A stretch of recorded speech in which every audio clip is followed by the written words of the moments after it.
Oh, yeah. Oh, my, oh, my, oh, my. Welcome in, everybody. Yeah, hit that bell. Ring that bell, boy. It's time for Three Guys Before the Game. 467th episode. Now, you probably are going to say, well, wait a second. Summer series, right? Who's the guest? Who are you interviewing? Oh, what happened, guys? Did you lose your guest? Your guest give you the cold shoulder? Did your guest ghost you? Bag out on you? No, not really. Didn't have a guest. As far as an outside guest, for the first time in our 467 episodes, this is three guys interviewing three guys. What? What's that mean? Well, how many times... I have some tough questions. What's he talking about? How many times have we received the request where, hey, we'd like someone to interview you guys, or we want to know more about this or that, of like, how'd you get here? What's the whole, well, give me a little background. So I says to myself, I went in to talk to Hop. I said, you know, we're getting this request. What do you think? He said, yeah, we can do that. So he gave it the approval, and off we go. Three guys interviewing three guys. We're going to go a bunch of different directions, and for the first time in a month, we're going to do textual healing. We have a bunch? We haven't done textual. Yeah, what happened? Well, because guests, you don't do it with guests, right? It brings us to that really super uncomfortable thing of how you have the guest leave in show. I don't think that's a problem, and they may be happy to leave. Yeah, but I think it packages the show better when it's just the person's show. I'm with him on this. Okay. I'd rather not do the walk-off if we can avoid it. I mean, like if we took... That's fine. Sometimes we need to, but I prefer not to. JJ, where the Holt walked off? Yeah, if it was like a television show, you would just take a break, like Johnny Carson. Hey, thanks so much for being with us. When we come back, Milton Berle be with us. No, but the person would walk. If they had to leave, they would walk off. They wouldn't be there, then take a commercial break. Then they were gone. Yeah, it was weird. I don't know how to handle that. We got to figure that out. Dating ourselves here with Johnny Carson references. Milton Berle. It's also Milton Berle references. Milton Berle probably 142 if he was still with us. Good to see him. Bring up W.C. Fields to next. The show with Johnny Carson reference and Milton Berle. Welcome into all the young listeners. And I tell you, when Abbott and Costello were on, it was really, really good. I tell you, when Charlie Chaplin's silent movies were great, weren't they? Yeah, exactly. Talkies ruined everything. Yeah, doggone. Say TikTok real quick. Get it back to the young people. Buster Posey. Say it. You don't even know it. Well, Buster Keaton. I went Buster Posey. Buster Keaton. Yeah. Three guys brought to us by the Burdett Camping Center, the only warranty forever RV dealer in all of West Virginia. Visit them at burdettcamping.com. Why wouldn't you deal with them? They've been in business since 1977, which means they've stood the test of time, and they're the only dealership in the state that offers a warranty forever on what you buy. So, like, two bells need to be going off, going like, that makes total sense. And right now they've got the $10,000 special value, $10,000 off the amazing Forest River Wildwood FSX Max travel trailer toy hauler. Check that out. Tons of fun. Burdett Camping is the place, located in Winfield, or on their website at burdettcamping.com. Three guys also brought to us by Comex Business Systems, keeping West Virginia's business data safe, secure, and efficient for 25 years. By Lou Wendell Marine Sales in St. Albans. Look at that. They just sell family fun. Visit LouWendellMarineSales.com. Those Avalon boats that they sell, premier pontoon boats, and they're the number one pontoon boat dealer in the state of West Virginia. 'Tis the season to be pontooning. And Three Guys also brought to us by Gomart. During Gomart's Summer Cryptid Quest. Look up there, Senator. Look at those cryptids. Gomart reward members can earn reward points faster with specially marked items, and you unlock cryptids along the way. You unlock all 7 cryptids, you earn 5,000 bonus points, then you redeem those for extra reward points for gas, To cash in on the deals, make sure you are a registered GoMart Rewards member, so get your card. Go to gomart.com for details. Look, you buy a big bag of Skittles, and you get 600 reward points. You buy yourself a Red Bull, you get 600 reward points. See how this thing works? You get up to 5,000 points, and you get like tons of money and savings. So for stuff you're already buying, in essence, right? Yeah. Points? Yeah. I mean, when you really splurge and you go for that Fiji water, that's when you know it's a big day, when you go for the Fiji water. Where's the Slim Jim? Well, 900 points for the tortilla chips. I don't know where the Slim Jim. Oh, Cattleman's right there. Yeah, that's basically in the same beef family. 2,000 points for the Cattleman's jerky. Yeah. You get that in beef jerky. You get that in a big bag of Skittles and you're halfway there. In a 7-gallon Mountain Dew with a straw that's actually a piece of old garden hose. It's the best you could probably do on that deal. All right. So, nice to have everyone back in session. Got a lot of positive feedback from our conversation last week with Ren Baker. Covered a lot of ground. We went from A to Z on that, and we went everywhere from football, basketball to professional wrestling. And he did a little Dusty Rhodes imitation. Broke into that. It was a pretty good one too. Yeah. You know what also stood out, Brad, was his willingness to go after Tony. I mean, he is not at all cowed by Tony's aggressiveness, because Tony likes to get on people, and he just wanted to start something with Tony. Fit right in. Yeah. He's attacked me really ever since I got to know him. I mean, from the beginning, yeah. Because he knows people that I know. So by the time he got here, he had already so he just knew he better come firing quick. Otherwise, that's good. It keeps you on the defensive. Don't let him. Yeah, we had a good visit. That was a good episode. If you haven't listened, I encourage you to go back and listen. Covered a lot of ground there, as you mentioned, but some good stuff.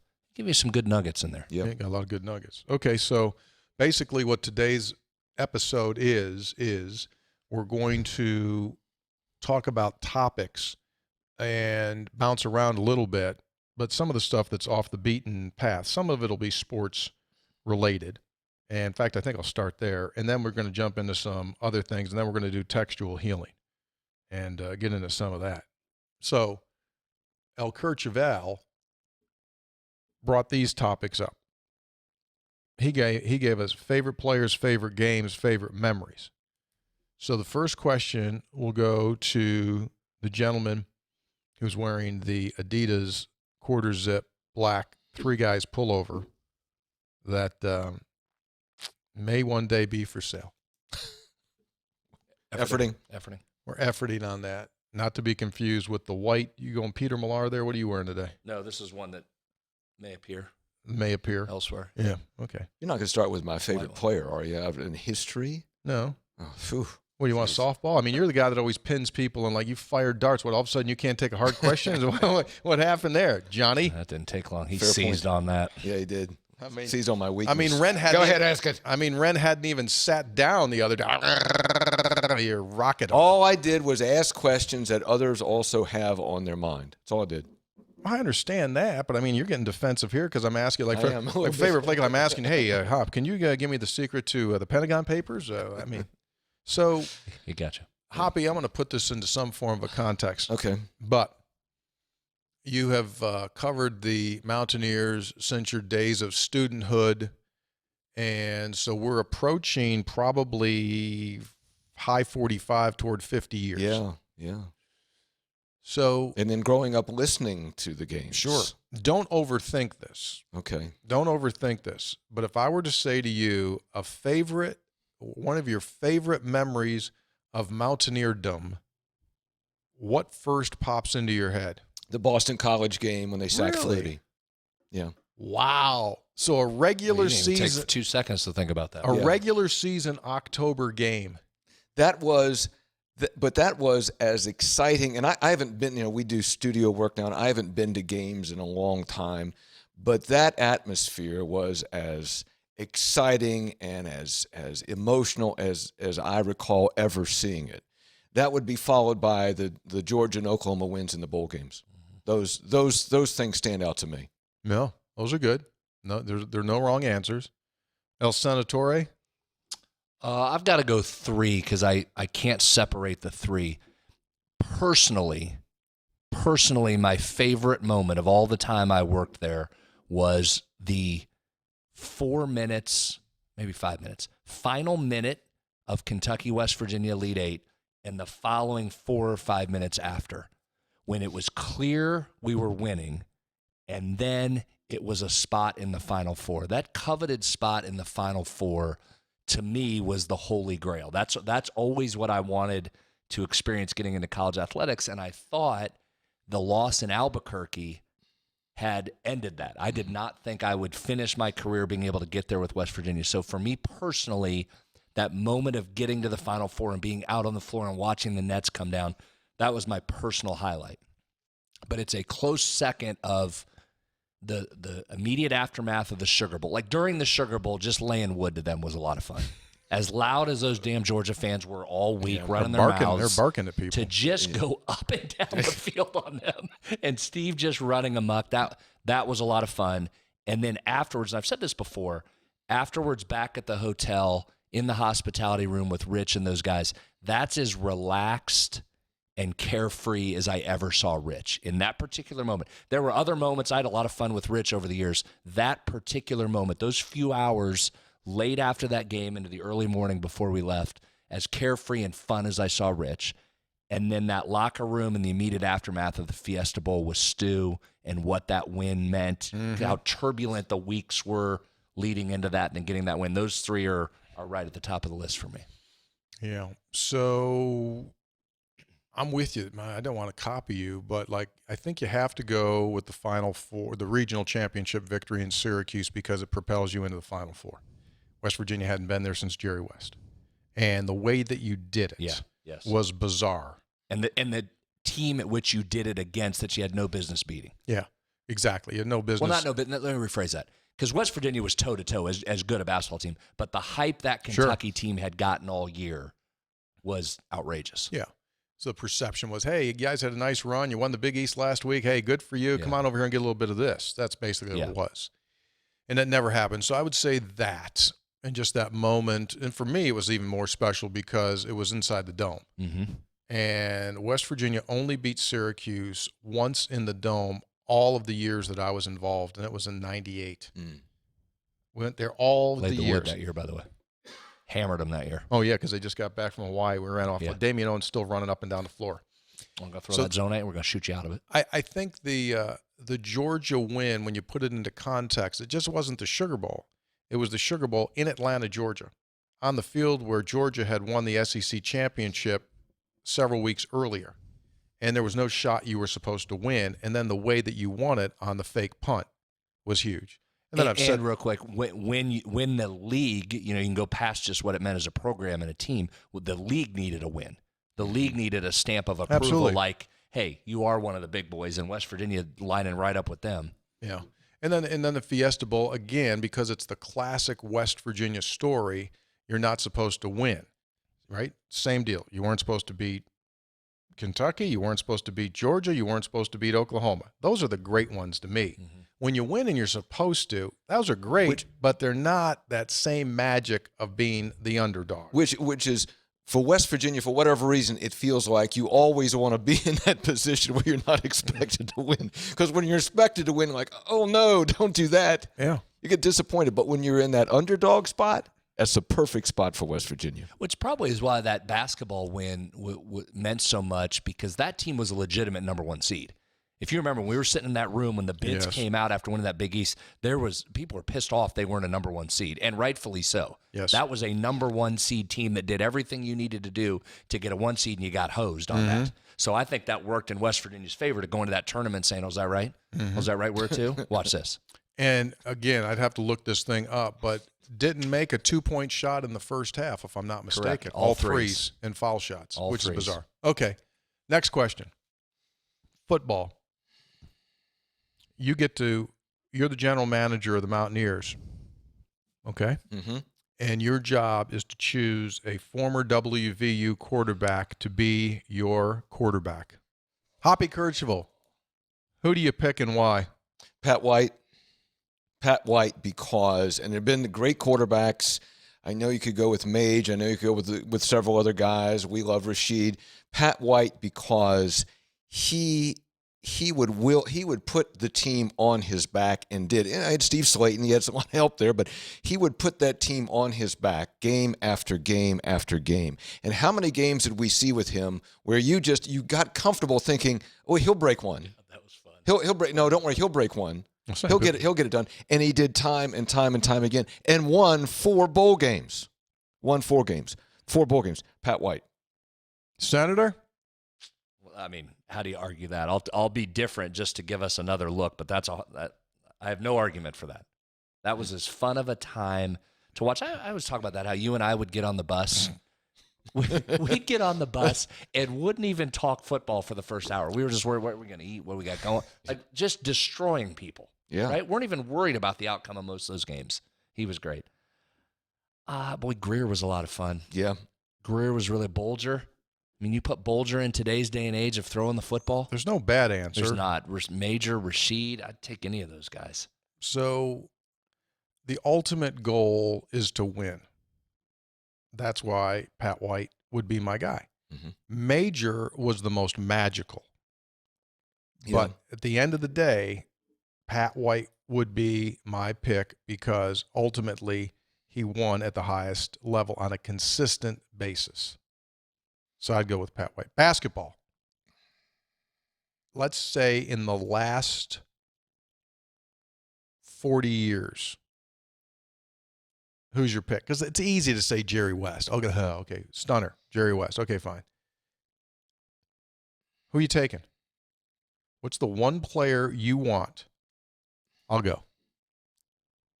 Same reason I used for Pat White. Who just won? Who just said, give me the ball? All I want is give me the ball, guys. Just give me the ball. I'll take care of this. Deshaun Butler. Yeah. And he did it in a way that he was interesting as heck.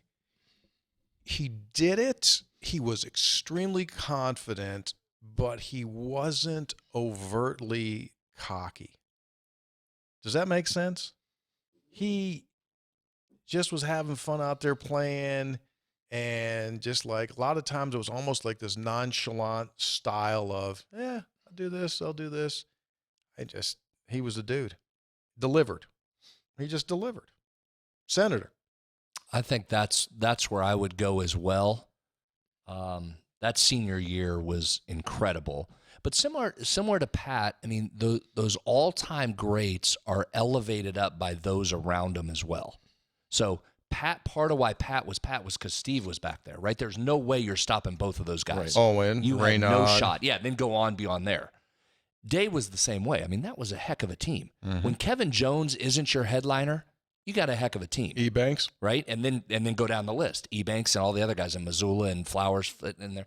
So I think Day's the answer there, unless you were giving me March Joe Alexander for the 1 month. Yeah, that 1 month. There has been nobody in this program that was as consistently good for a 1 month period as Joe Alexander was. He was a dude for that month. Mm-hmm. Now, Deshaun, and if you want to take Deshaun final month, that's right up there too. But Joe Alexander for that month, starting on March 1st against Connecticut at their place, was a star for a month. But I'd go with Day if I was picking one. Agreed. Favorite coach of all time. Doesn't have to be based upon success, but favorite coach. Wow. Am I going first? That's a lot of territory too. Head coach, just coach. Whatever you want to do. Gosh, why don't you guys go? Let me think about that a minute. I got a lot of ground to cover there. You let people on your public affairs show that hey Hop, let me get back to you. Could you take a break now, and I'll get back with you? I mean, is that what this is? Well, different coaches for different reasons. Who makes you smile when you think about him that you used to work with? Oh, Don Nealon. I mean Nealon, because again, some of that is that I had personal relationships with them, and more so with some than others, with a few. And back when I was doing a lot more of interviewing them and things like that, and Don Nealon was he was just an old school football coach, and sometimes when you were around him, he would be in a terrible mood. just a terrible mood, and you knew it. And other times he'd be, hey, how you doing? You know, put his hand around you and just from personal experience. And there are other guys too. I was going to think Stu, and I got along with Rich Rod fine. It didn't end well, but I got along with him well. with him well. But I'm going to go with Don Nealon. Didn't end well. You think he got bummed out when you came into his office when he was leaving? You think that would probably set him off? He got real bummed out. Yeah. He got real upset. That could have been it. You know that story? You know that. Well, you want to tell that story? Well, just that there was a rumor that Rich had interviewed at Michigan, and I heard about it. So back then you just had access. You walked in the building. So I just walked in the facilities building. I'm standing there, and here comes Rich. He just comes in, hey, Rich, and just goes storming into his office. I followed him in his office. He wasn't real happy about that. But that came back. That one came back to me. You know, Hoppy Kercheval went right in his office. I said, no, he wouldn't do that. Come on now. And I said, Jimmy Olsen. I said, what are you doing? Did you interview? And he said, I think he said something like, I'm looking out for the best interest of my family. It was something like that. But anyway, I digress. Go ahead. By the way, our production staff texted me. They said you did not give your favorite basketball player. Deshaun. Okay. But there's a caveat to that, too, because, again, old guy, you know who was really, really fun was Lester Rowe. Yeah. Lester Rowe, now, because he was electrifying. He had those massive dunks, had about a 40-inch vertical, had those massive dunks, and there were times, Brad, where there'd be a breakaway and like, oh, my gosh, don't dribble, just get the ball to him, and he would have these crushing dunks, and the place would just explode. I mean, he had an excitement factor. We're getting a ways away now, but you got to be careful to not. We got to keep in the conversation Kevin? Damian Owens. Yeah, Kevin Jones too. No, but Kevin Pittsnoggle. Well, Kevin Pittsnoggle. Gansey. How about John Beeline? Gansey. I told we had John on recently. John said the best 6'10" or above shooter ever. Yeah. Ever. That's a long time. Ever is a long time. It is. That's kind of like that warranty at Burdett Camping. The warranty lasts forever. Pittsnoggle says the best. Better than Joker for Denver? As a shooter, yes. Oh. Yes. Okay. As a pure shooter, I'd agree with Coach Beeline on that one. He shot like a guard. Yeah. He shot like a guard. Transformative player. 40 plus. Transformative player. He's a mid 40% 3-point shooter all time. It's a crazy number. It's a crazy number. Plus, that was back when not a lot of people had ink. You're exactly right. He was sort of stood out because he had ink. True. He stood out as an ink guy. He may have been the only inked-up Mountaineer on that team. Maybe J.D. got something late, but Kevin, that was prominent. Tyrone might have had some. Sally. Yeah, I think he ascended to that. I think Kevin was first in the boat on that one. By the way, if you're looking for a pontoon boat, don't forget Lou Wendell Marine Cells. They sell family fun. You didn't do favorite coaches, did you? Did you do coaches, Brad? Man, impossible. It is. That's hard. So Coach Nealon's way up the list, but I was closer to him after I left athletics. I got here right at the end of his career, so I wasn't close to him when I worked here. To your point, Rich, I know people lose their mind on Rich. Rich was the first coach. Like I was close to Rich early. Mm-hmm. He and I spent a lot of time driving around the state early on. That was the first coach I knew well. So Rich is always up there. And I mean, Stu's probably my all-time. He's one of my all-time favorite people I've ever interacted with since being in this state. He was the absolute best. Would have turned 71 this weekend. Was his birthday. Yeah. Oh my He's one of my favorite all-time guys. Early. Period. Yeah, it would have been. Basketball-wise, I love Beeline for the same reason. So I got here at the end of Cat's career. Was close with Beeline, traveled all around the state with him. We'll always be grateful to Hugs for getting that team to the Final Four, my all-time great memory. So I don't know that I can pick any of those guys, but personal experiences, to your point, with all of them. Yeah. They've all been good. Tony, it's tough for you. Yeah, it is, but I mean, they've all been good. I mean, the people might say, well, Dana was great. I mean, I never had an issue one with Dana. Not really? Issue one. No. Never had an issue. Friend of this program, by the way. He used to listen religiously. He used to listen when he walked. Yeah, he used to listen. Nealon was interesting because you're right, because everyone now knows Don as the grandfatherly Don. And he was but like Jeff Jenkins, who we know from Metro News, right, was a student manager at that time. And when you would walk in the facilities building and Nealon would be coming down the hallway, you would turn and intentionally go away so he doesn't come up to you. Because like Jeff say, like he'd walk by you, and there would be like a smidgen of like lint on the floor, and he'd go like, "Hey, what's that? Pick that up." That's not how we're operating this place. It didn't matter if it was your lint or No, not lint. it was If just you were in there. the general area, you get it. It was just there. And Don was one of the last of that generation of the Frank Beamers, of the Dick McPhersons, of that ilk of coach. Those guys don't exist anymore. They were trained at a different style, you know. One of my lasting memories of this part of my professional career doing this stuff will be when we were in the old building and Sportsline would end, and it was before his show would begin, and we'd get that like 5 or 6 minute period with him. Yeah, he was really when good. He was just going for 5. It was a short amount of time, Hop, but he'd give you some gold and some great stories, and I will go to my grave remembering those 5 or 6 minutes every Monday night with him. Yeah. What brought you to Morgantown? I went to Shepherd for a year, now Shepherd University, Shepherd College. Transfer portal. I was a transfer portal guy, and I was working at the local radio station in Charlestown, and I wanted to be a disc jockey, but then I got interested in news, and I wanted to study journalism, and Shepherd didn't have a journalism program. So I had some friends that went to WVU, about a half dozen or more people every year from my hometown went to WVU.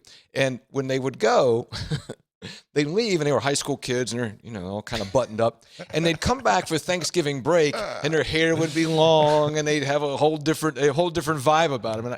And I thought, what is this place, Morgantown? Is it like where Pinocchio went, like the island of misfit toys, Yeah. And I went up to, I'm digressing on the story, but so I went up to visit. And I went to the journalism school, and I talked to Professor Chuck Kramer. And then everybody, did I tell you this before? I've told you this, right, Tony? And everybody was gathered in front of the Mountaineer. Like, what's going on out there? And I went out and looked, and a guy was streaking. This was back during streaking. Middle of the day, had a cape on, nothing else, was streaking right in front of the Mountaineer. That was back in the era of streaking. Yeah, back in the era. And like thousands of people were out, and I thought, this is an interesting place. I'm in. I got a journalism school here. I got whole new life experiences over here. I got to go.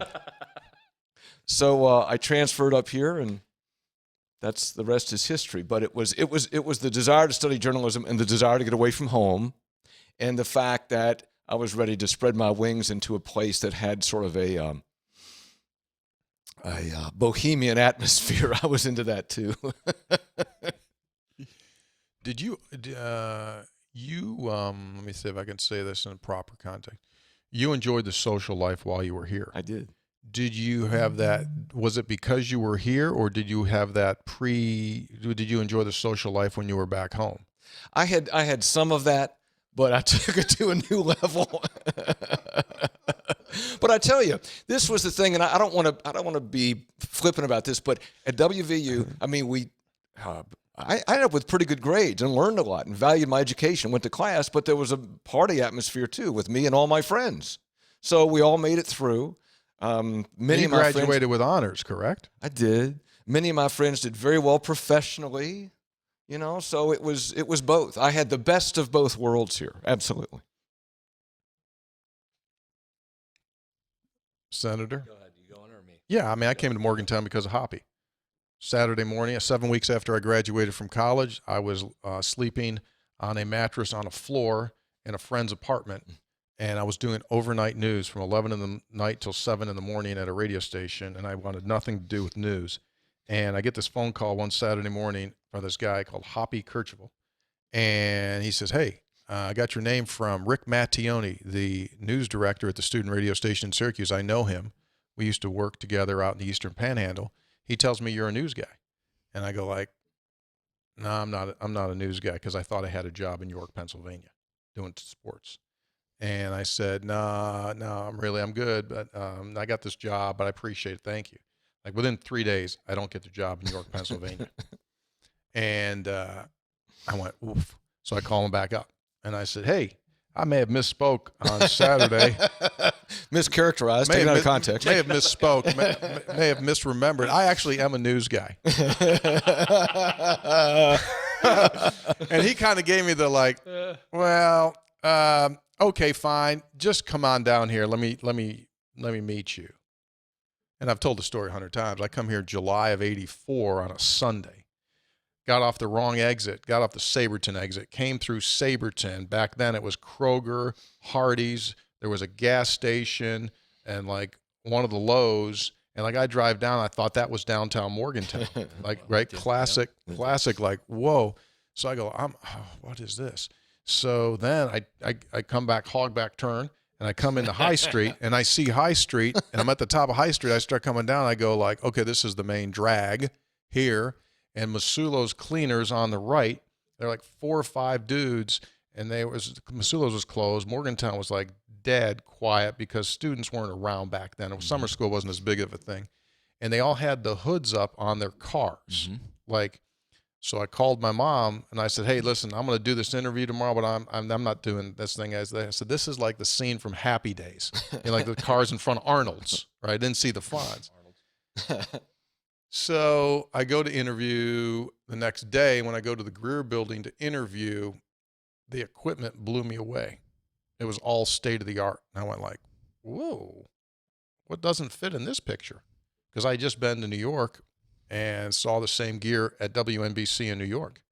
And I'm going like, wait a second, like Studer Revox, boards and all this stuff. I'm going like, I don't get this is good stuff.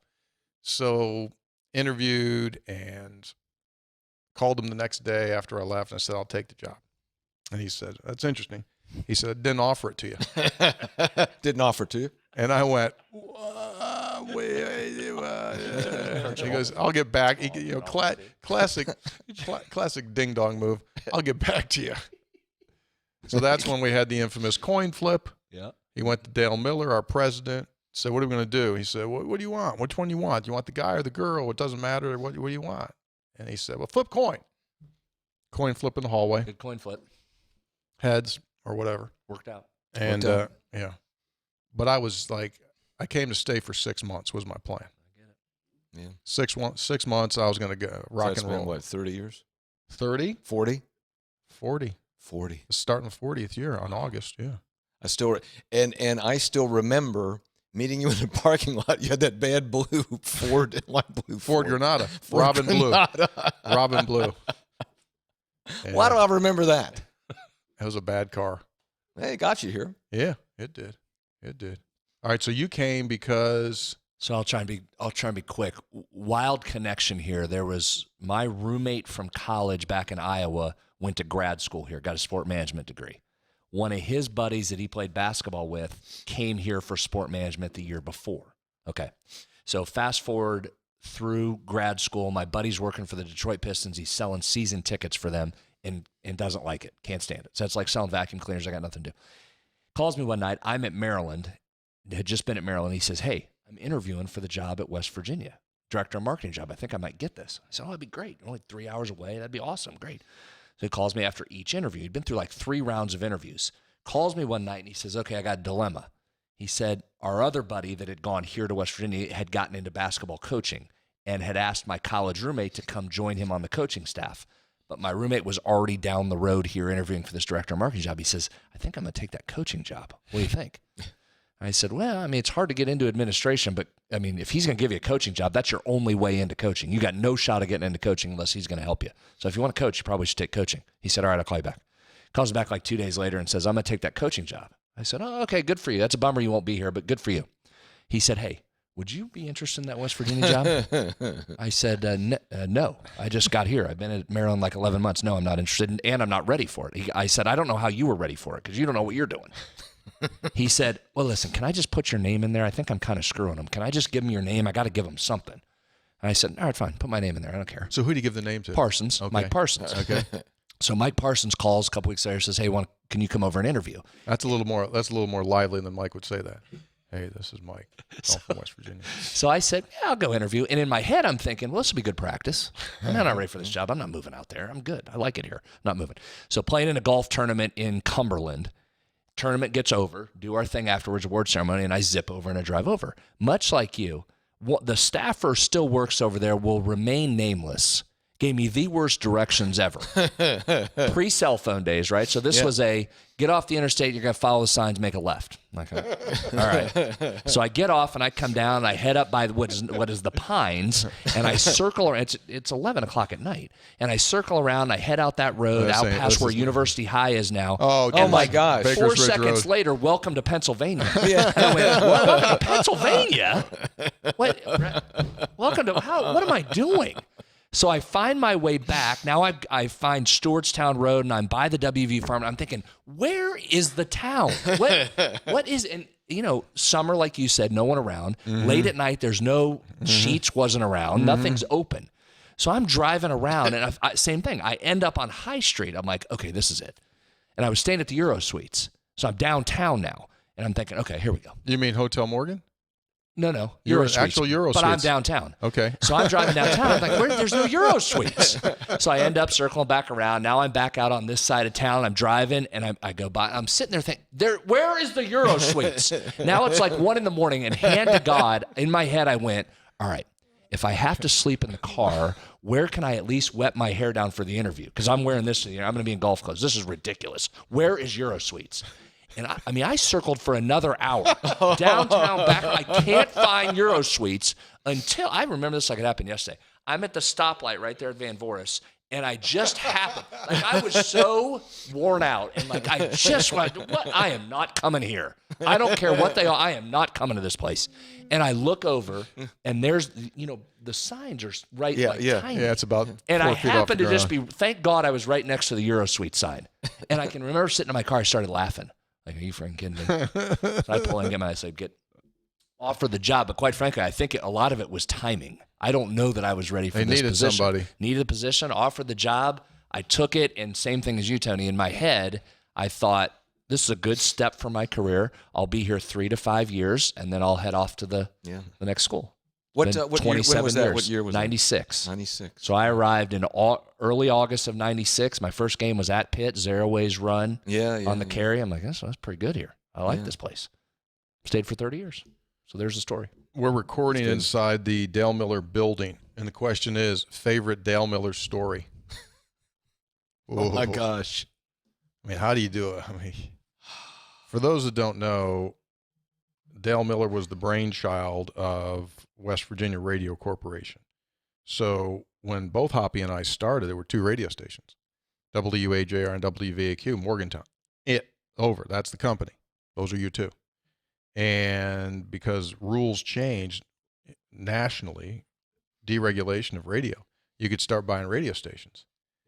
And Dale immediately pounced upon that. But even before that, in 1986, he decided with John Racy to create a statewide news and sports network. So that's right when I got here. 84, they start talking about it in 85. Metro News goes on in 86.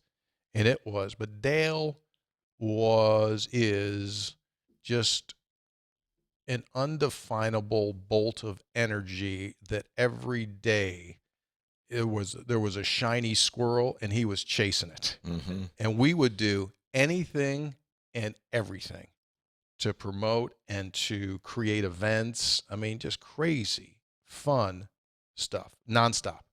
And he's got this voice, which is like, got this big raspy voice. To set the table, do a Dale imitation, like when he'd be yapped up. Like I told Hoppy, I said, Hoppy, what are you doing there? I said, Hoppy, get over here. And like Dale, every conversation you always have with Dale, unintentionally, he leaves you like hard laughing. He'd give you one great line like out of nowhere. Yeah, like just nowhere that doubles you over. Yeah, just like what? He'd say something, right? Hoppy, one thing. You'd get one. Like, there it is. But okay, so let's define culture though. He defined the culture because he was a perfectionist's perfectionist. And if something didn't go right, I mean, the halls inside the Greer building, if there was a piece of radio, because we had the speakers on throughout the hallway, like when something went wrong. What if there was dead air for a few seconds and the alarm went off? What would happen? My man, here we come. It was a fire drill. And he'd come down that hallway and everyone just kind of dipped their head like, oh boy.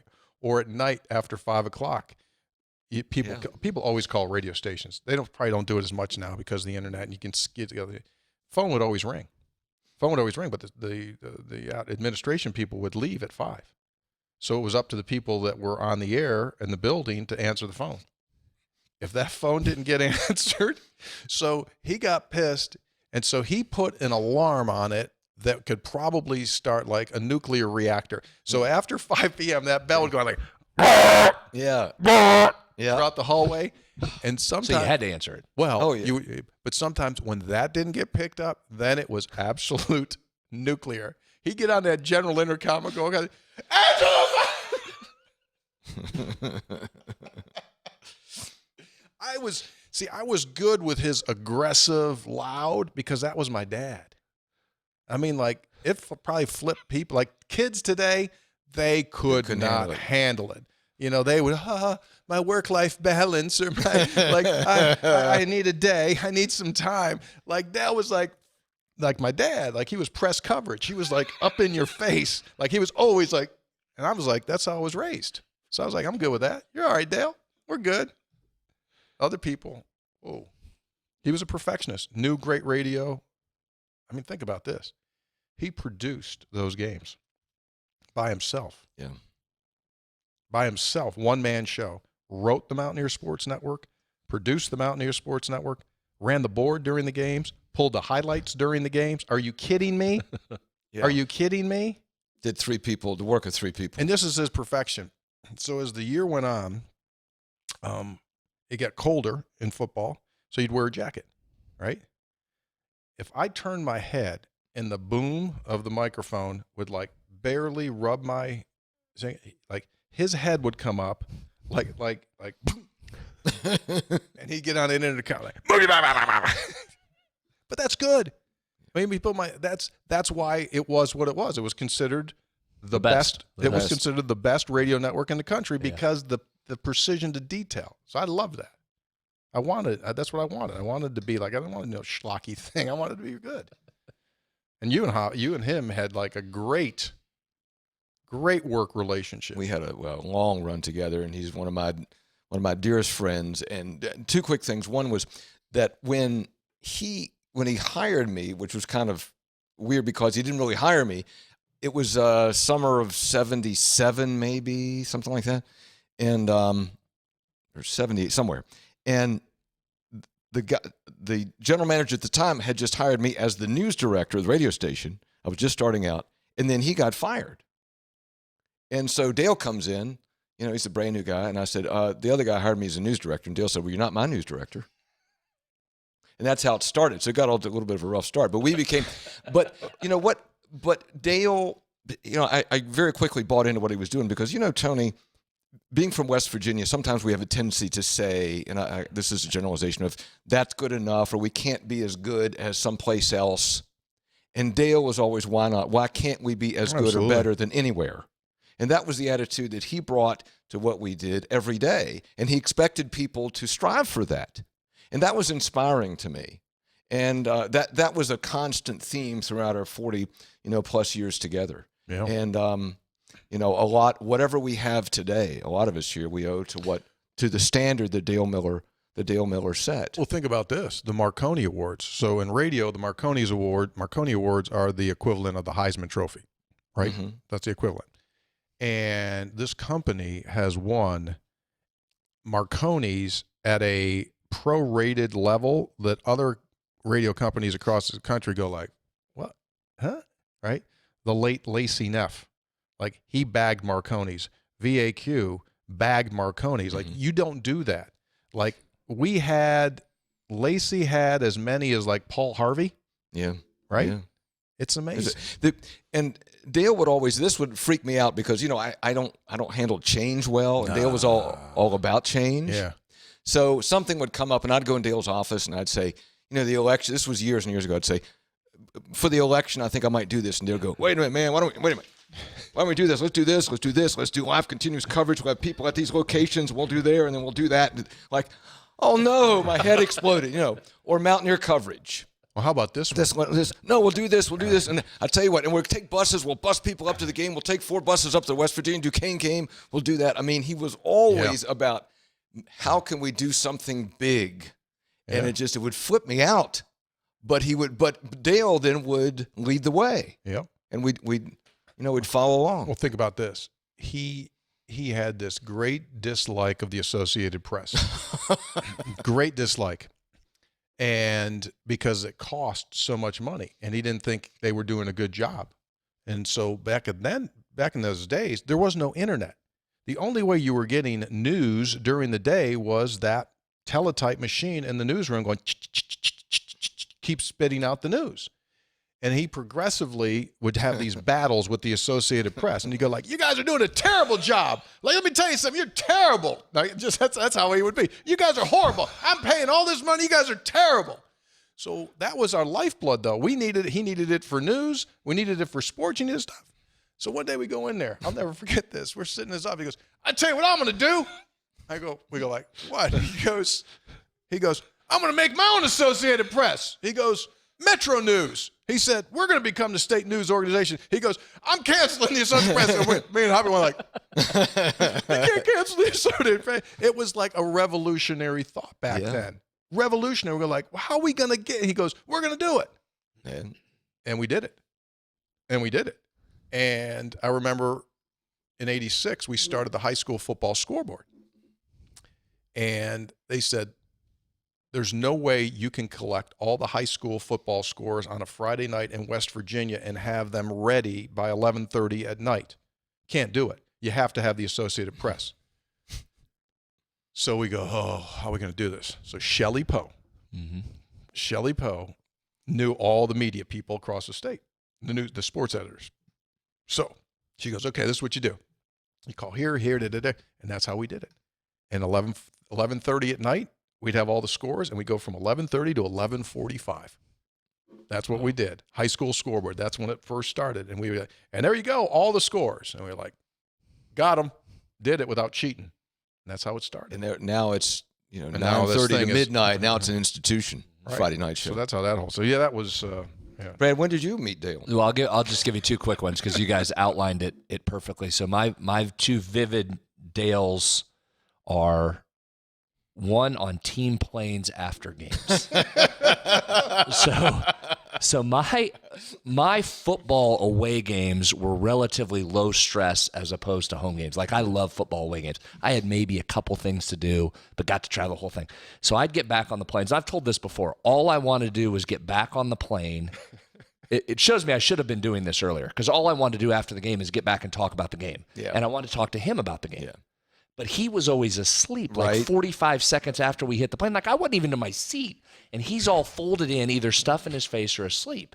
And Dale would want to talk. So I'd always, work my way, hey, what'd you think about it? And then Dale and I would talk about the game for a little bit. So that was one. I'll always remember Dale for talking to me. After, was my boss, right? That didn't work for him, but I could talk to games. And then number two, it involves Tony as well. I'll go to my grave with this one. Playing at UCF. And I think it both illustrates Dale and it illustrates what Tony's personality perfectly. And we're in that booth, and it's like three across the front, and there's a second row where you and Dale were in that second row. He's producing. Yeah. You're back there doing scores. And so I'm in. So on away games, I'd always come into the radio booth. Sometimes I'd spot for him. Sometimes I just wanted to hear the broadcast and watch the game. And so I'm in the back. And pregame's coming, and you're coming down to the start. And in that stadium, the back row of the seats, you could stand up and be almost eye to eye with the booth. So he was building his house, or had just built his first house. And he's standing there, and we're in the pregame. And he's talking to a guy, and it's typical Tony in a couple ways. Yeah. Like, the game's getting ready to start like in 15 minutes, and he's totally unbothered. Right? Right. Not even, I mean, you're down there, you won't even talk to me. You got score, you're all tight. You won't look at anybody. Dale's all tight. And he's up and he's talking to this guy. I'm like, what is he doing down there? So I kind of wander down, talk to Michael Fergale, who was sitting in the front row. I'm like, what's he doing? He's talking about deck furniture. And he's trying, also typical him, he's trying to get a better deal on deck furniture. Of course. I need a chaise lounge. I need a table. It's like the air's on 10 minutes. And now we're on in 5 minutes. And now we're on in 4 minutes. And Dale kind of shouts, 90 seconds. Like Dale screams out the back, right? Yeah. And he's still standing up talking. And all of a sudden we're on. The music's playing and he's still going about the chaise lounge. The game is starting. And Dale absolutely comes unglued. I mean, up out of the seat. Get him away! To the point I was like, I'm getting out of here. Like, scream. And so also typical, like, he doesn't flip out or panic. He just sits down, puts the headsets on, and boom, we're off and running like he'd been preparing for 3 hours. I thought it perfectly illustrated Dale and his ability to rattle the cage, and your boy over here to act like he's not prepared, not be stressed, and then come on the air and absolutely nail it. Yeah. I will always remember that. I mean, I can picture it like it's happening yesterday. On time is air time. True. That was pretty accurate representation, right? Yeah, True? I still have that furniture. Yeah, I got a new house going right now. I need to get that guy. Find that guy. Well, UCF's back on the schedule. Yeah, I got full circle. Oh boy! Get him out of the window. 3 guys before the game is brought to us by Comax. You know, there's so much more than an equipment supplier. What they do is they'll handle your business data, IT security, even your phone system. They become your partner. Many of the clients they started with over 2 decades ago, still clients today, which tells you everything you need to know.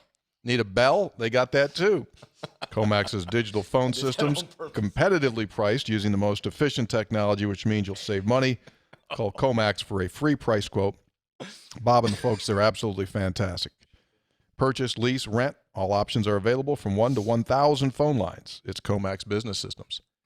Last episode, I don't think you remember this. I brought it up that Dana Holgerson, in his first year here, skydived. You didn't know? You didn't remember? I didn't know that. Yeah. Okay, so here we go. Ready? Draw your attention to the monitor, if you would. Here is the video of him landing. He's coming in hot. Listen, watch this. Watch this. He's coming in hot. All right, here we go. Oh. He's with somebody, right? I mean, Yeah, he was with somebody. They hit it pretty hard. Oh my gosh. Yeah, that was down there. And that's like Dana. Here we go. Boom. That's going to be fun. Oh, it'll be having that game on the schedule. It'll be a show, man. That's awesome. I did see they put out something recently. Most season tickets sold in their history. What? It's like 23,000. Yeah, you expect that. First year in Power 5, so they're. Oh, that yeah. They've got some tickets sold. Last episode, we also debuted a new coffee, and it was from Nadine. She's a wonderful roaster. Wonderful, terrific. Greenbrier County, Mountain Table, down there in Greenbrier County, and she put together a blend that they soaked the beans in Kercheval, Hoppy's beer, for 24 hours, and then they roasted it. And then Hoppy proceeded to roast the coffee. So now they've come back. Taylor, do you have that one picture I sent you of the bag? This is the 3 guys before a bean, 3 guys before the bean blend. I think I sent, right there, Kercheval coffee. No, that's a Kercheval coffee, but this is different. So this is a different flavor? This is a separate batch? Yes, this is a mix of Honduran and Colombian coffee. Oh. So this is 3 guys before the bean. Oh, look at that. And it's got so it's Is a medium piping roast. hot again like last week? Because we had 3rd-degree burns last week on it. It's very good. I mean, it's not a cold coffee. It's a hot coffee. And You'll like that. I think you're going to like this. Okay. That's right up your alley. Yeah, it's cool. Senator, even though you had 4 coffees before you got here, have it just for sipping purposes, just like pretend you had a wine tasting. Okay?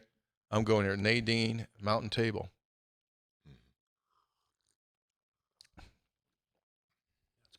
Isn't that good? That's good. Yeah. That is nice. Hoppy, you like that? Yeah, I like that because it is strong and flavorful, but not bitter. Yes. Right? Yes. So the first batch of this that I made this morning, I didn't know how much. Yeah. I didn't know how much coffee to put in, how much water I should say, and I put too much coffee in, and it was like, whoa, that's too strong. And then I cut it, and that's that's nice. That's really good. Yeah, I'm in. Count me in. Now listen. Yeah. Now they're in Greenbrier County. Is this like a real product? It can't. Yeah, it's going to be. Yes. Short answer is yes. It'll be available, limited run. It's a test case, right? So this is a test batch here, but this is going to be a product that's available for purchase? Correct. Sometimes you jump on I'll me. drink that. Sometimes you jump on me for maybe you accuse me Right, of announcing of announcing things too early. Are you going to do it again? Well, hold on here. What are you doing? What's this about? so I'm just letting our folks know. This will be too early. He's gonna overpromise something here. I'm just letting our folks know. I don't know what this is. I don't either. That just put a pencil next to Uh-oh. July 28 and 29 weekend. July 28 and 29 weekend, Greenbrier County.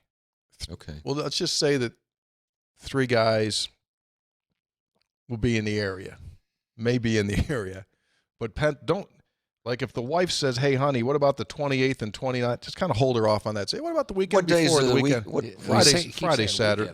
Friday, Saturday. Friday, Saturday? It'll be a Friday, Saturday. Yeah. You know, the people of Greenbrier County have been wonderful to us, and that whole southern piece right there.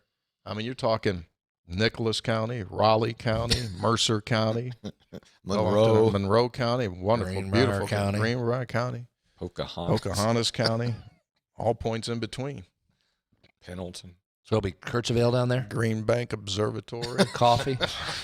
Cass Scenic Railroad. Seneca. Don't start. Snowshoe. Greenbrier River Trail. Raven Golf Course. South Branch of the Potomac. Got the low water mark of that. This is good coffee, for real. It is. I You know it me, is. I usually have to have mine doctored up with some stuff. This is going down nice. It is. It's smooth. If I usually have to put stuff in. Do you? It's got, I know it's you all- do. It's also got the color like a nice bourbon. Now there's an idea. I Spice had this that. baby up a little bit. I've had some of their, yeah. Nadine. She's terrific. Mountain Table in Rennick. They're in Rennick, outskirts of Lewisburg. Rennick. You misidentified Rennick on an earlier program, did you not? Yeah, what did I call it? Fenwick or something. I got Fenwick. Yeah, and like Rennick. you said Fenwick. I said, I don't know Fenwick. Well, there's a Fenwick, I think, too. Is Not there? where I was. Yeah, I think so. If you want to text me later about the hockey game, I'll be able to happy to take your time. The first time I get up to go to the bathroom, I'll text you. Oh, there is a Fenwick, West Virginia. Yeah. Not bad. Nicholas County. I've been there. Have you? Yeah. You go to Summersville, and then when you take the left Take a on left. 33 or 39, was Yep. it 39? 39? Is it near Nettie? You go straight, yeah, but where the Go-Mart is. Go-Mart's on the right. Go Yes. straight. Go Just keep straight. going Oh, straight. go straight. Don't turn right Don't like you're turn. getting ready to head to the Greenbrier. You just said straight. Don't turn right like you're going to Charmco, Nettie. Don't try to do that. Just go straight through, and that'll take you right into Fenwick. Okay. Yeah. I usually take that right. Did some You work take it there. I right. did some work there. Go down to 60. Yeah. End up at Sam Black Church. Past the former Mead West Vaco there on your right. as That's you right. get out. Yeah. That Sam Black Church is a great exit. That ranks right up there with Wallback, Amma, Big Otter. Oh my! What is going on today? That's summer. From the text line, Summer series. hello, 3 guys. I've been missing out on textual healing lately. I just wanted to say that the Ren Baker episode was brilliant. I have the highest confidence that he will lead WVU athletics to success. Yeah, I got a lot of those. So Great episode, and he'll be back. We'll get him on again before the season begins. I would think so. Yeah, I would think so. So the next 4 texts Uh-oh. are all in the same category. So I'll just read them and then we'll address them Are you accordingly. batching these? Yeah, because it was the same topic. And to be quite honest with you, I didn't know if people are being serious or if they're being funny. So I thought I'd just read them and then we'll just kind of address it. Okay. This goes way back to the Weatherholt episode. You all are not allowed to talk to another player in season ever again. Dear Lord! ! By the way, the Weatherholt interview was great. Never again in season. Dino in Morgantown. Next person, you guys killed JJ with that interview last week. Why would you interview him before a series as huge as Texas? I figured Brad would know better than being a former college baseball player. You jinxed the whole team. Now, thanks, 3 guys. Texter, WVU baseball is now 0-4. Since JJ came on your show, I spent all season wanting you to talk more about baseball. Now I wish you had left it alone. Bob in Williamsburg. Bob's still not done. Came in again. Thanks for whatever you did collectively or as individuals to break the curse. To be safe, don't talk about baseball again until the season is over. Signed by Bob in Williamsburg. So, as I said, I don't know if people were being serious or if they were kidding, and these are just a sample because we received it on the sports line text number as well. So, just along that line, if you're being funny, then yeah, okay, good. We're with you. Haha, funny. If you're being serious, that's interesting. And so if you were to follow that rationale, then you are ascribing us with some unbelievable power. And if we were to have to suffer the responsibility of the struggles that the team went through toward the end of the season, then you would also have to give us all of the credit that is deserving of us, that when baseball players were on our program during the course of the season and they went on to lead the nation in batting average and Traxel pitching complete games, and other guys that we had having these fantastic years. Tevin Tucker, after being on our show, then you'd have to give us that.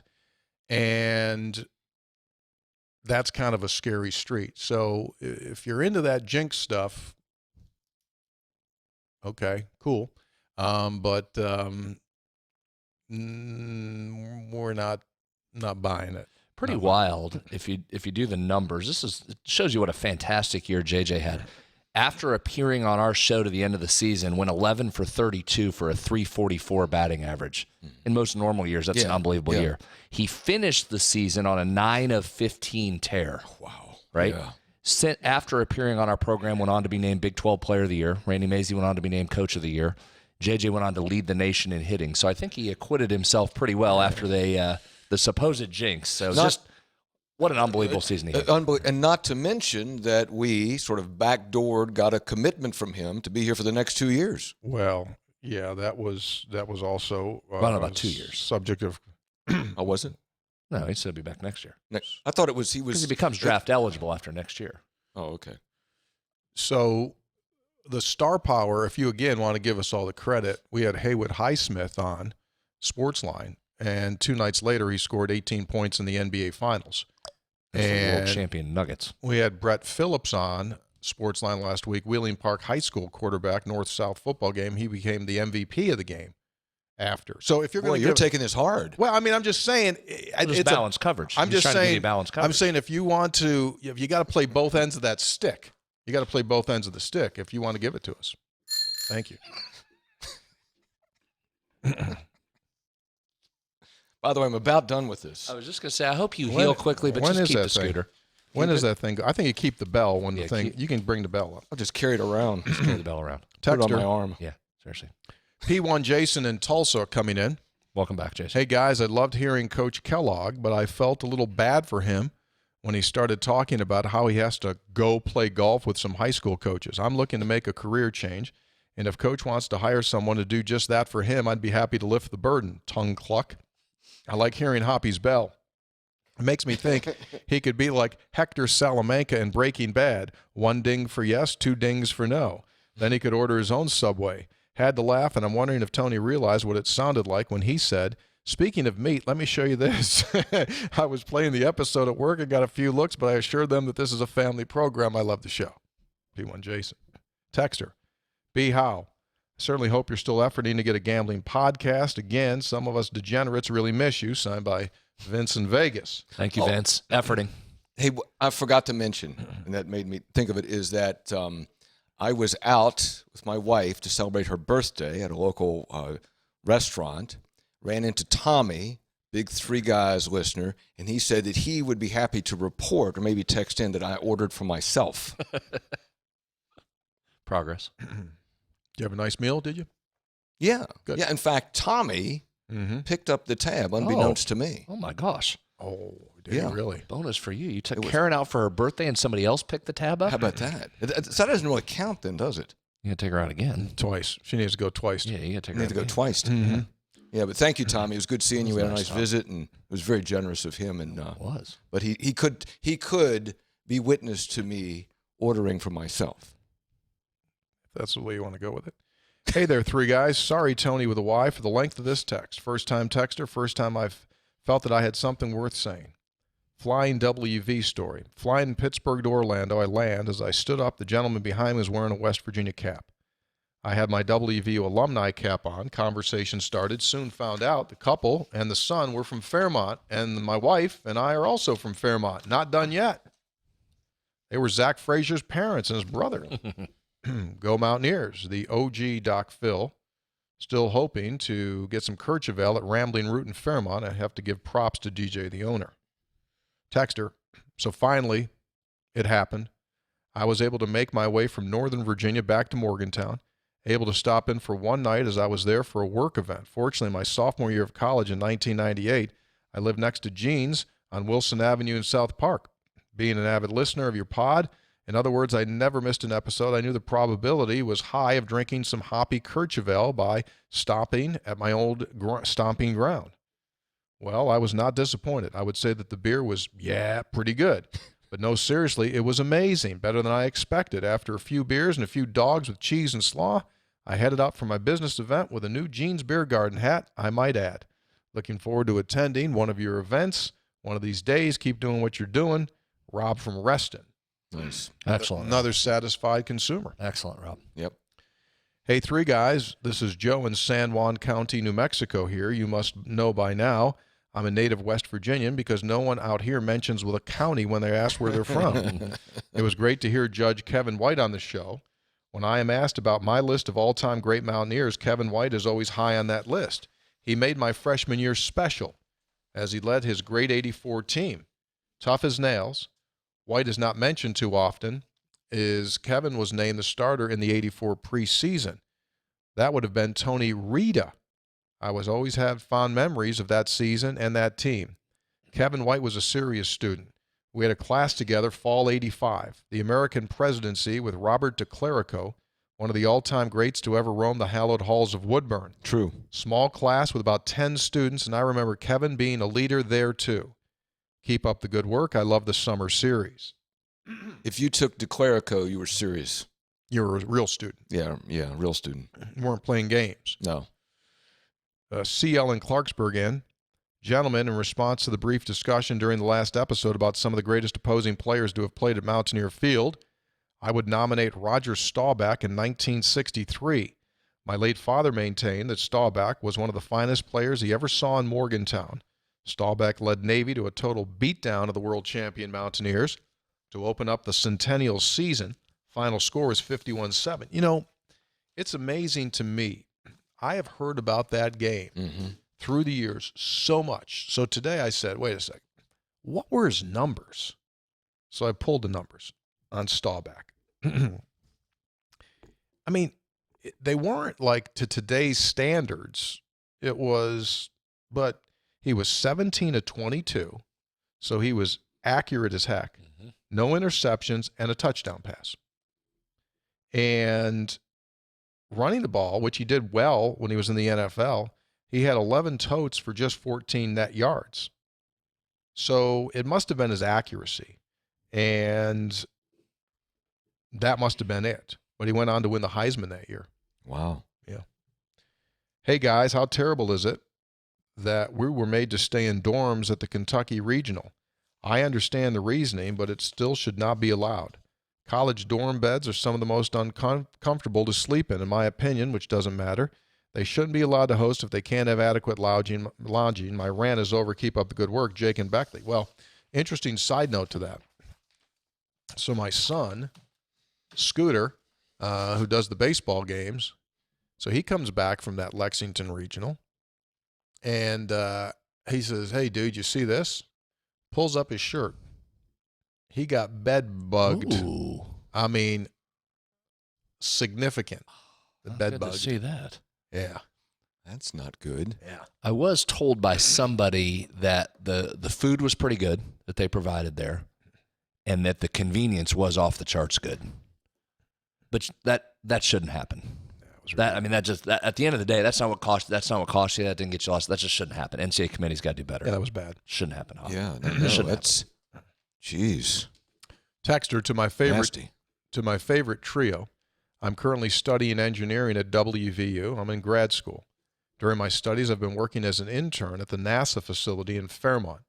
The other day, during one of our meetings, I heard a phrase I never expected to hear in a government official. Our director gave his update and was asked by someone, how's that project coming along? His response was concise and is familiar for anyone who listens to this show. Efforting.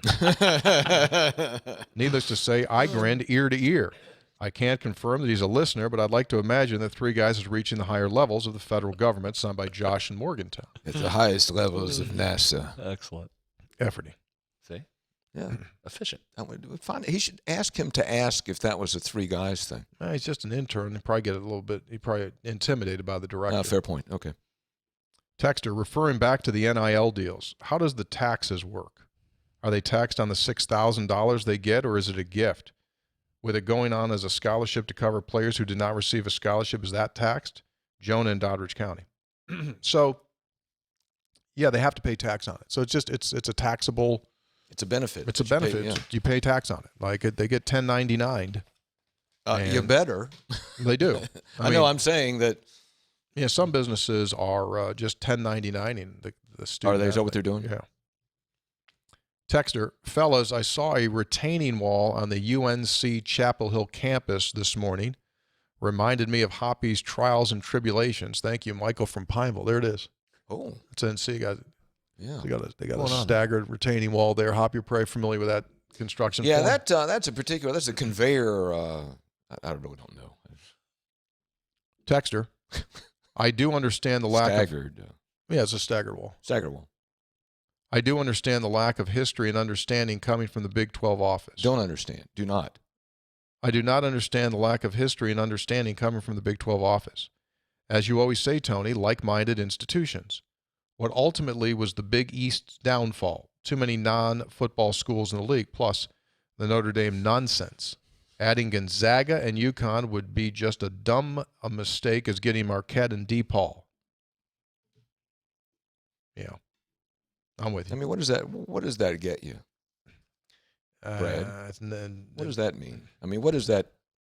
So the Gonzaga one to me is, Brett Yormark talked coming out of those Big 12 meetings. He did say something that was interesting there, that there's a just discussion happening about maybe someday decoupling the football and the basketball television rights and taking those to market as two different entities. So if that were to come to fruition, or that's an idea, then maybe Gonzaga makes some sense as a basketball-only member, right? My first instinct is, I don't know. But if you were decoupling and looking just for something to go to market with this basketball league and a Gonzaga added in, okay, I can kind of see that. There's potentially more dollars available if that's the case. Outside of that, if it's staying as one, I don't know how much that moves the needle. Texter, yeah. This is Tim from Dayton, Ohio, wondering why we got this Pittsburgh guy playing the intro to your radio show. Like we couldn't find someone from West Virginia who's better? If this sounds a lot like Narduzzi's rant, you're right. That's what got me thinking about this again. But don't get me wrong, I grew up in the Northern Panhandle. Donnie Iris rocks, or used to. But for gracious sakes, he's a Pittsburgh guy. That song, along with any other jingle relating to Pittsburgh and or that vile university, should be banned from these airwaves. Oh, before I forget, I love the show. Go Mountaineers, and yeah, you know what Pitt can do. Ain't no Donnie Iris playing no intro song up in Pittsburgh. So, Tim, the song that we play, that's not Donnie Iris. Boy, it certainly sounds like him. There's some similarities to it. It's similar. There's some similarities, but actually a West Virginian produced that song. Yeah. So that's not Donnie Iris. I think, by the way, every good-hearted WVU grad has to like Donnie Iris, don't you? Yeah, Donnie. Donnie? Yeah. He's out there playing with Joe Grishecki. Yeah, so Tim, that was that's Scott Simons produced that for us. He's in California. He does big boy work. So yeah, I mean, in the beginning we did have the Donnie Iris song, like first probably 3-4 months maybe. Yeah, when we first started 6 years ago, but due to royalty, that we didn't want to get busted, so we just said make it sound like this. Ed Sheeran took care of it for me. Texter, sous vide, Reese's, and the scooter. It hit me over the last few episodes of the growing part of the Mountaineer fan base has never known Mountaineer Field as Mountaineer Field. Even after 20 years, it's hard to hear Mountaineer Field being called Milan Puskar Stadium. So what eras should Mountaineer Field be used? When should Milan Puskar be used? Do you use Mountaineer Field up to Rich Rod or Stu and then start using Milan Puskar with Dana? Also, Tony, with the summer being over on June 22, since the days start getting shorter then, will the Three Guys Summer Series shift to the Three Guys Fall Series at that point since the summer's basically over? I love the show, Doug and Winfield. Tony, how do you handle that when you're doing the broadcast? I use both. Do you? Yeah, that's fair. Yeah, I mean, the stadium is Milan Puskar Stadium. The field is Mountaineer Field. Yeah. So I combo those. By the way, you screwed with me because you've got this thing about the length of the day, and now, Brad, it'll be about 8:40, and then I think about Tony, and it's not dark yet. And I think about Tony. Yep. Done it for years on Sportsline. He has. He just brought it to Three Guys. Yeah, welcome aboard. I mean, I basically think summer's over at this point. I'll tell you what will flip. We got 2 weeks left of daylight. It starts getting dark again.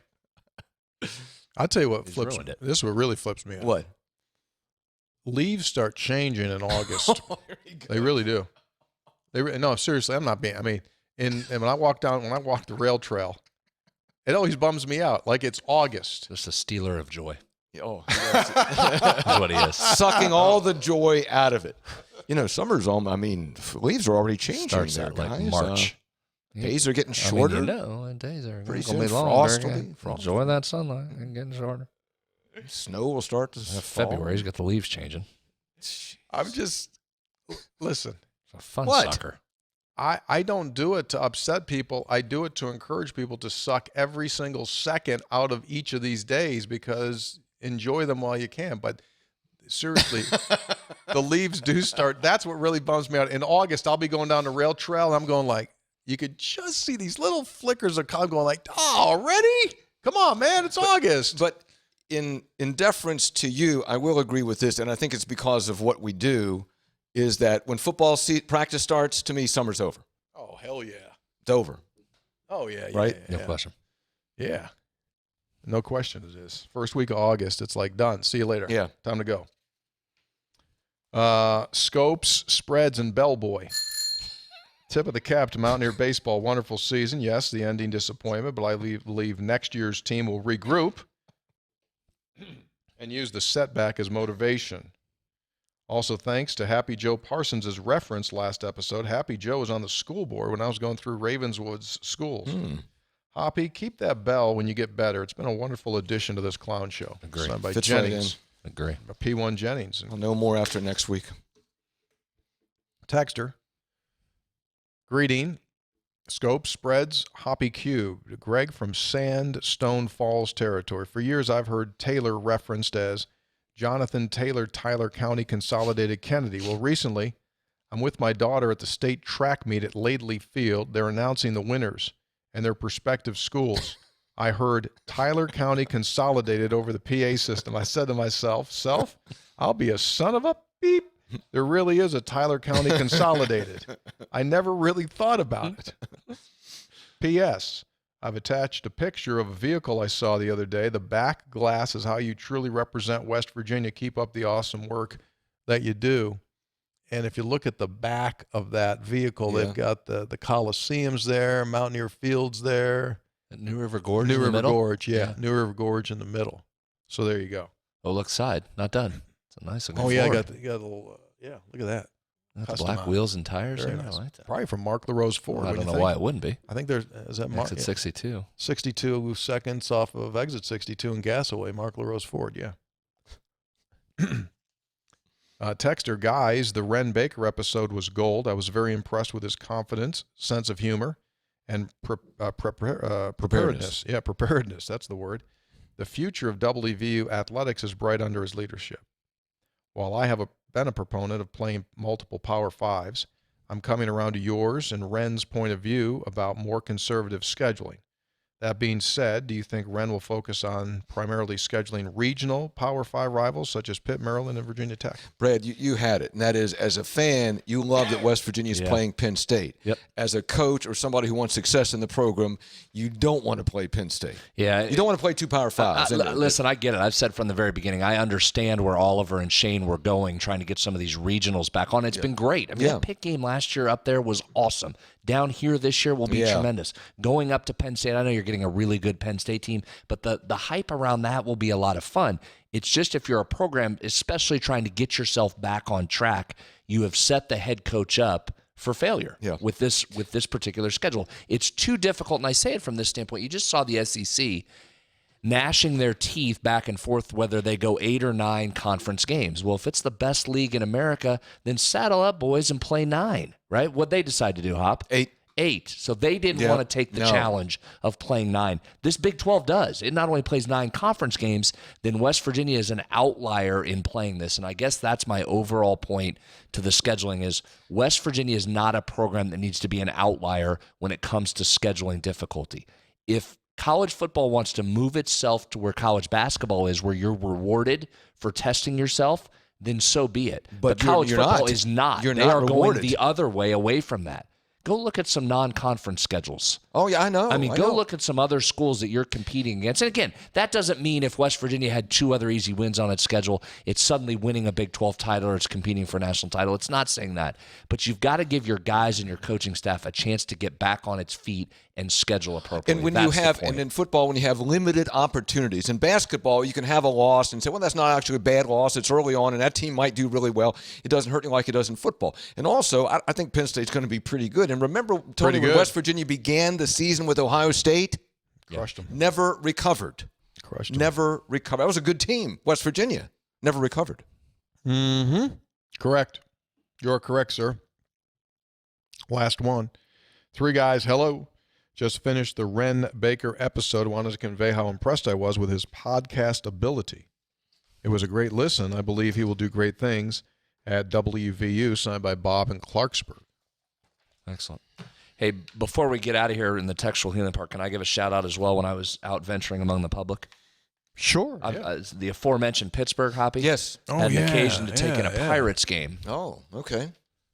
Week or so ago, and we show that picture there, and ran into a long-time, nearly 40-year season ticket holder here for Mountaineer football games. That'd be Rich Gibson. Okay. Oh, yeah, it was Richie. Rich Gibson.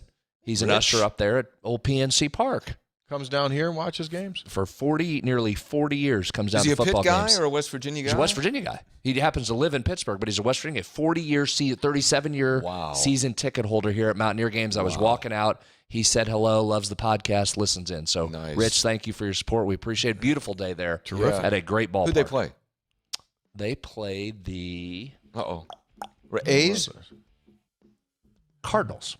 Oh, yeah. The Cardinals got to win. Yeah, Cardinals got to win. Bad. So it was fun. We had a great time. So thanks, Rich. Yeah. Well done. All right, music's on. That means that our first ever 3 guys interviewing 3 guys is quickly coming to an end. Tough but fair interview. 3 guys brought to us by the Burdett Camping Center, the only warranty forever RV dealer in all of West Virginia. Visit them at burdettcamping.com. And once again, unbelievable deal right now. $10,000 off the fantastic Forest River Wildwood FSX Max Travel Trailer Toy Hauler. Great, great deal. $10,000 off of that. Check it out at burdettcamping.com. By the great guys and girls at Comax Business Systems. They got you covered. You need a new phone service for your business, phone systems from 1 line to 1,000. Call Comax for a free price quote. Tell them 3 guys sent you. They'll take care of you. Great, great folks at Go-Mart. You got to get that thing going, man. The Cryptid Quest is on. You get all those reward points for the stuff you're already buying. You unlock all 7 cryptids, and you get 5,000 bonus points. Of all those things, what would you buy? Some Skittles? You get a big bag of Skittles? You get a big bag of Skittles. What would you be most likely to buy out of all those things? Let me see him, Taylor. Put that other shot back up there with all the. I know one. I got one. What, Brad? Starburst.